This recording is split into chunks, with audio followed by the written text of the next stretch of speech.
Hello friends, तो इस video में देखने वाले हैं क्लास 12th केमिस्ट्री का यूनिट 3 जिसका नाम है रासायनिक बलगतिकी।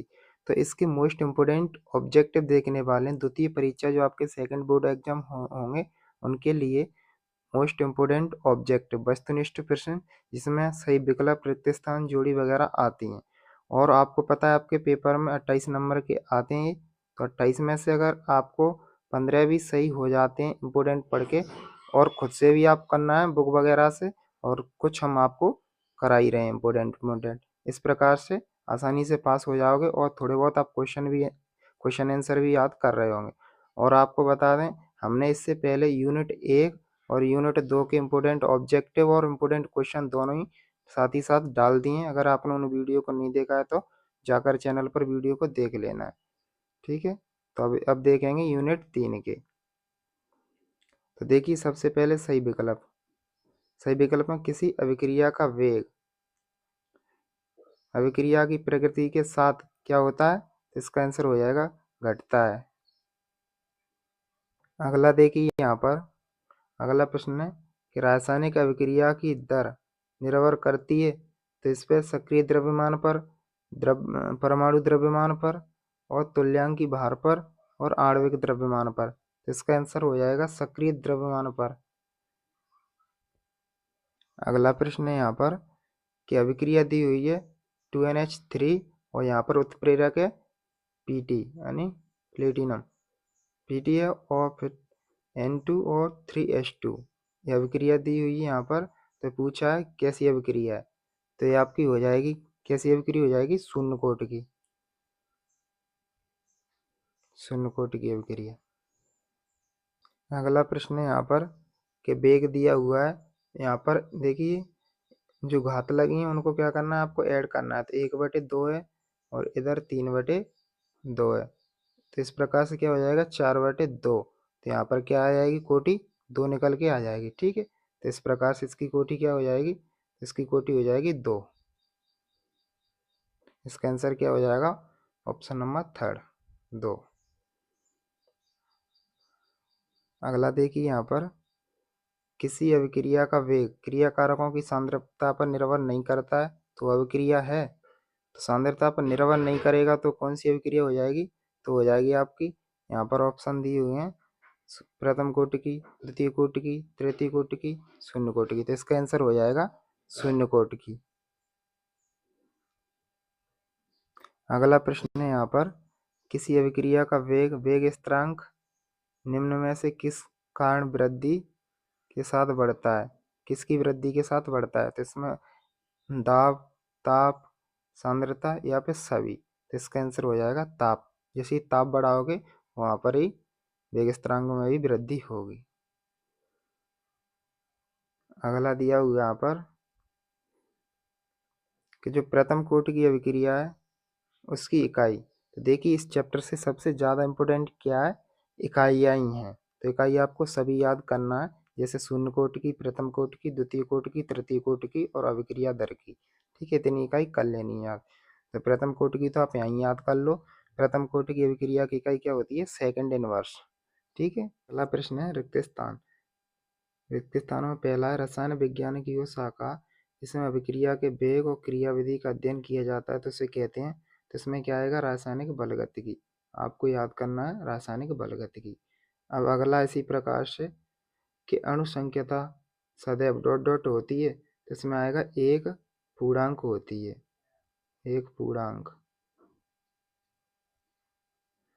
होती है हमेशा, पूर्णांक संख्या। ठीक है, इसमें आ जाएगा एक पूर्णांक संख्या होती है।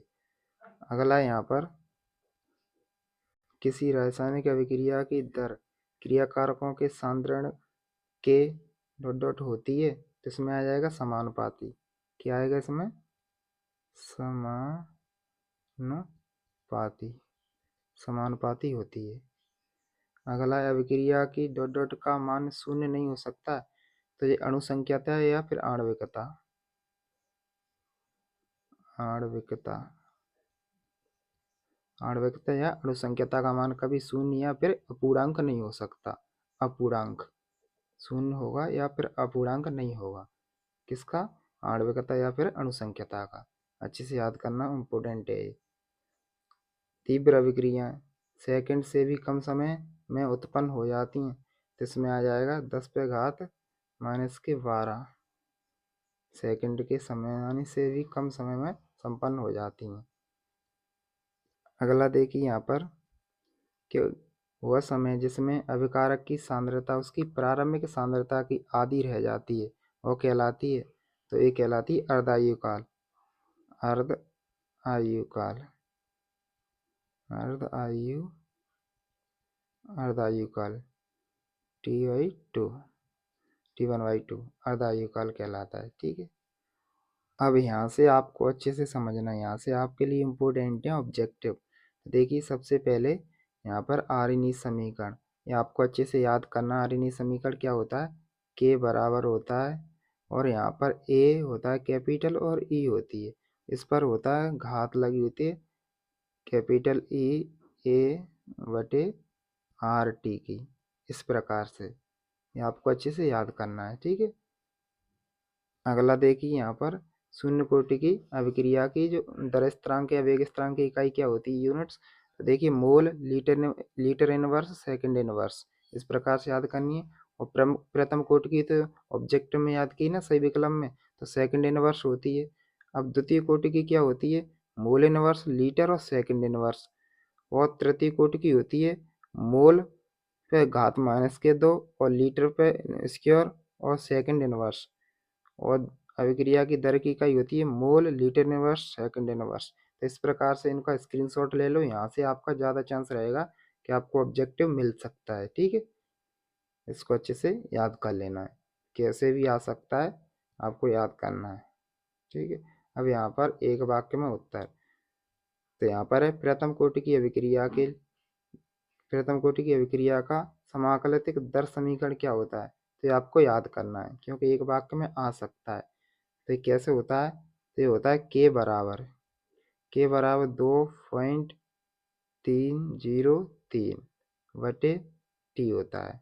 फिर होता है लॉग, ऊपर होता है ए, नीचे होता है a-x, इस प्रकार से होता है। ठीक है, आपको देख लेना आप।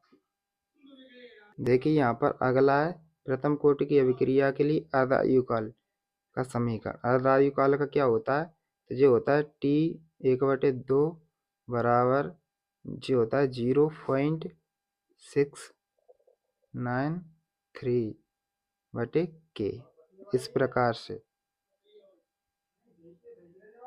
अगला देखिए यहाँ पर किसी अभिक्रिया को संपन्न होने के लिए आवश्यक ऊर्जा की मात्रा को क्या कहते हैं, तो इसको कहते हैं संकीर्ण ऊर्जा। अगला देखिए यहाँ पर अगला है कि किसी रासायनिक अभिक्रिया में 10% ताप वृद्धि से वेग स्थिरांक में लगभग कितने गुना वृद्धि होती है, तो इसका आंसर हो जाएगा 2 गुना। ठीक है, बहुत इंपॉर्टेंट है, इसे अच्छे से याद कर लेना आपको। 2 गुना वृद्धि होती है, 10 डिग्री बढ़ाएंगे तब। और यहाँ पर 5वां पॉइंट है, इसको देख लेना, इसमें थोड़ा मिस्टेक लग रहा है। यहाँ पर क्या है, प्रारंभिक सांद्रता आर के समानुपाती होता है या निर्भर करता है, जबकि समानुपाती नहीं होता है, निर्भर नहीं करता। तो इसे आप छोड़ सकते हो या फिर अच्छे से मैच कर लो बुक से, इसको हटा दो, केवल आपको 4 तक करना है। तो इस प्रकार से इकाई जो आपकी 3 थी यहाँ पर कंप्लीट हो गई है। 3 के ऑब्जेक्टिव इतने आपको पढ़ना है क्योंकि इस चैप्टर से आपके ऑब्जेक्टिव पूछे जाते हैं, तो यहाँ से आपने कर लिए। और इसके इम्पोर्टेंट क्वेश्चन की वीडियो भी आपको चैनल पर मिल जाएगी, जाकर आप चेक कर सकते हैं यूनिट 3 की। और इसी प्रकार से जल्द आपको यूनिट 4, 5, 6 जितनी भी यूनिट हैं आपको आपके सिलेबस आपको कंप्लीट करा दिया जाएगा। आपको चैनल से जुड़कर रहना है,